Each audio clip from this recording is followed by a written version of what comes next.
Hey guys, welcome back to the Out Jeeping YouTube channel. My name is Austin, and in today's video I'm going to be showing you guys how to install a brand new trailer hitch. Today we're going to be installing it on my 99 Jeep Cherokee. So without further ado, let's get started.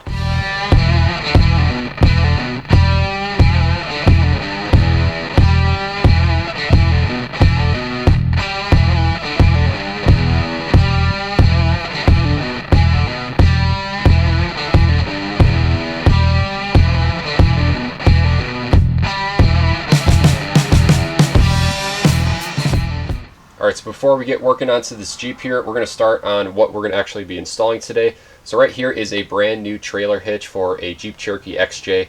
This brand right here is made by Curt, and it's a Class 3 hitch. They make a couple different designs. This one right here is the high clearance one. They also have another tubular design as well that they offer for this Jeep Cherokee. Now what comes with the hitch, they just have the hitch as a one unit, and then they also have a bag of hardware.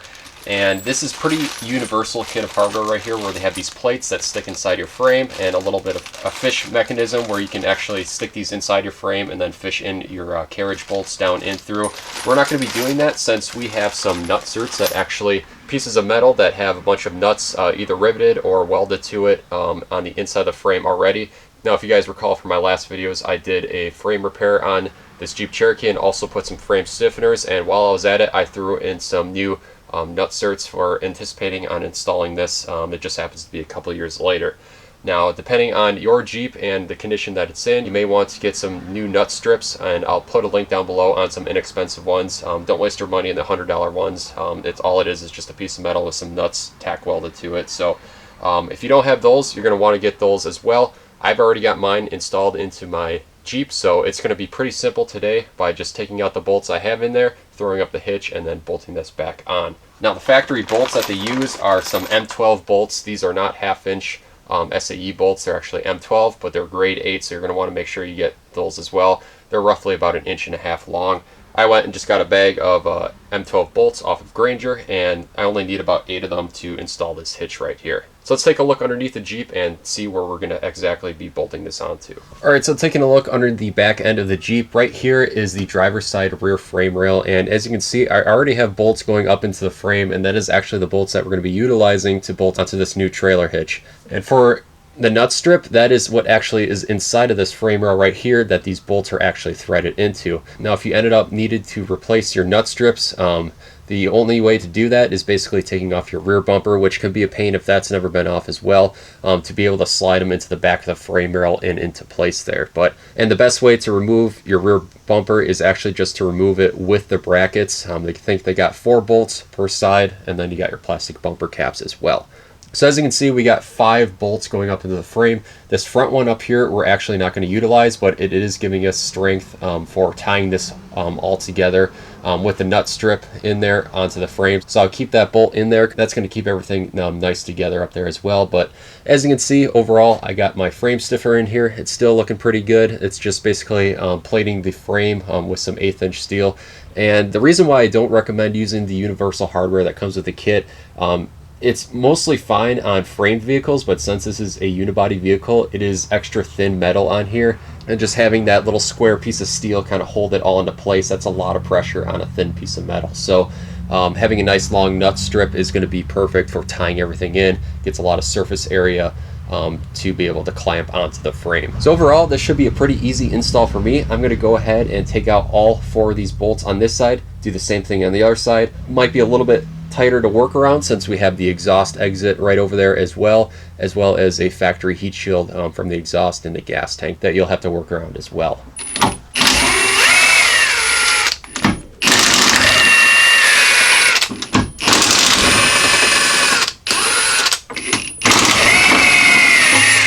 So over here on the driver's side, like I was saying, this exhaust is a little bit in the way, but it should be fine once it's all installed. What I'm going to do is actually just loosen up this clamp over here, so that way I can kind of temporarily move this out of the way. Then we can get those bolts nice and straight, and then bolt this thing on there.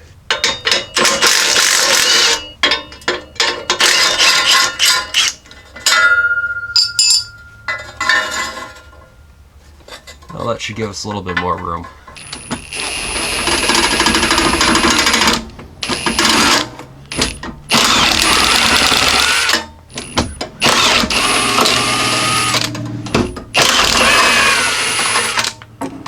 Alright, so with all of our bolts out, we're ready to go ahead and fit up our new trailer hitch. One thing to keep in mind, since we have the nut strips still in there, and we have this front bolt still in there as well, since we're not going to need it for attaching the trailer hitch, it might actually kind of kick up on you in a nut strip inside the frame, and you might be able to see the threaded holes through the holes in the frame here, and it's kind of like lifted up a little bit. So as you're putting it into place, you might need to stick your fingers here through between the bumper and the back of the frame rail just to kind of hold that down.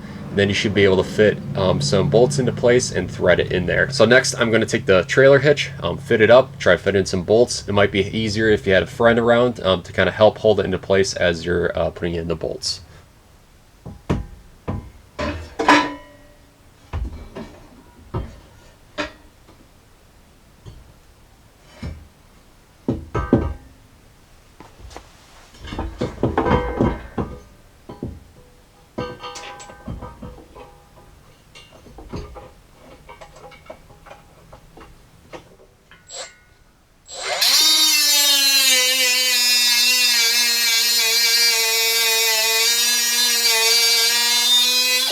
Alright, so we're back. I got all the bolts into place just loosely right now, and you might have noticed I did a little bit of cutting right here, just notched out the bottom of this rear bumper right here.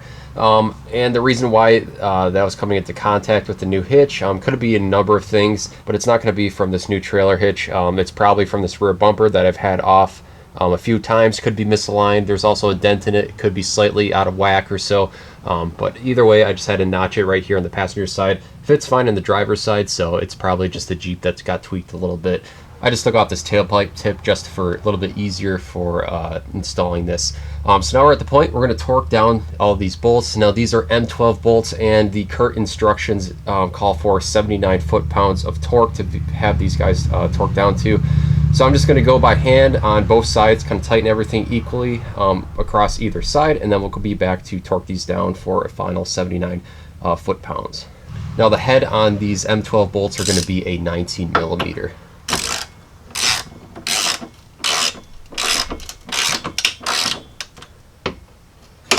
I like to go ahead and just do everything by hand in case there is any cross-threading that does occur. You can feel it. You can't really feel it when you're using an impact, and it is very easy to accidentally cross-thread or have these bolts not going straight with that nut strip just because of all the layers of steel that you're trying to get this going through. So just do it by hand for tightening it up, and that way you ensure that everything is in properly.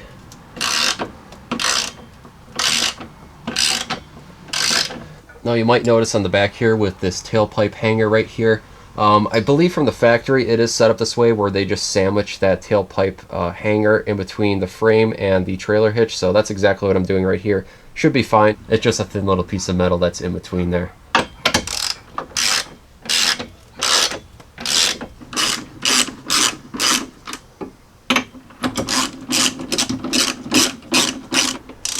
One thing to mention, when you're putting this hardware in, make sure you have a washer and then also have a lock washer along with this. That way this just kind of helps it stay tight because you don't want your hitch bolts getting loose at all.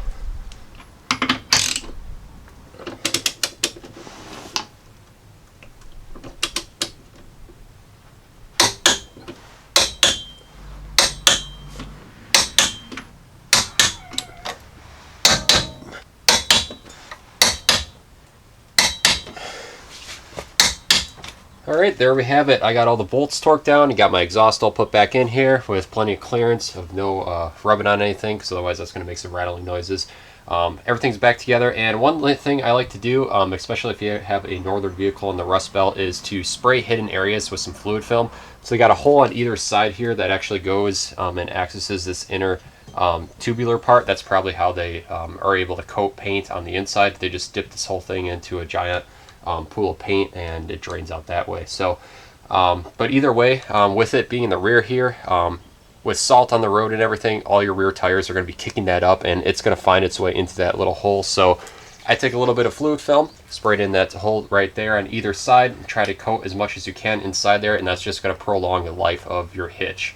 And that was the reason why I took the old hitch off of this Jeep many years ago, is just because it was completely rotted through. There's holes in it, and to possibly use it for a tow point or anything like that just became dangerous.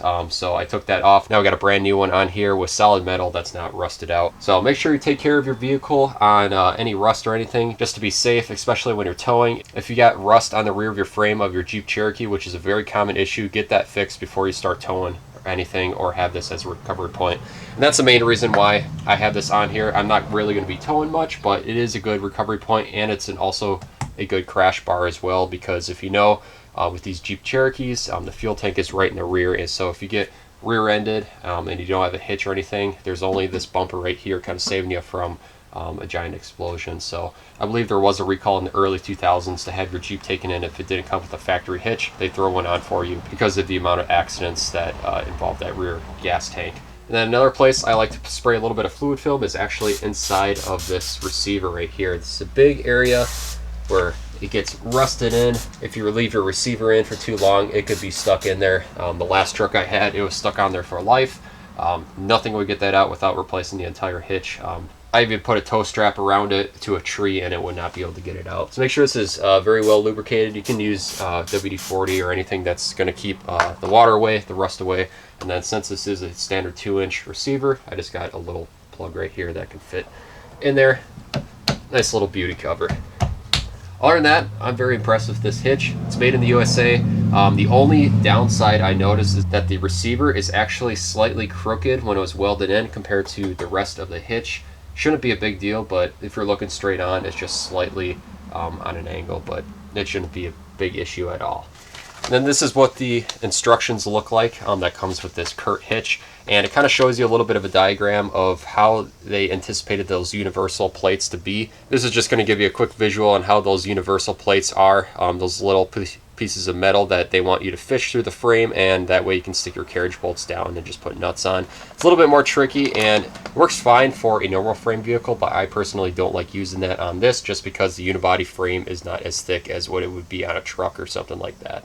Alright guys, that's going to be a wrap for today's video. Hopefully you're able to follow along if you're doing this on your own vehicle. As always, I'll post links down below if you guys are interested in buying this Curt hitch that I use, as well as some nut strips that you're probably going to need for installing this as well. If you guys liked this video and found it helpful, make sure to like and subscribe to the Out Jeeping YouTube channel to help keep these videos coming. If you have any questions or comments, make sure to post it below and I'll be happy to answer.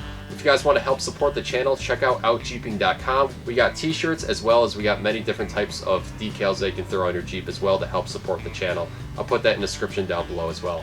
So until next time, I want to thank you guys for watching, and we'll see you guys in the next video.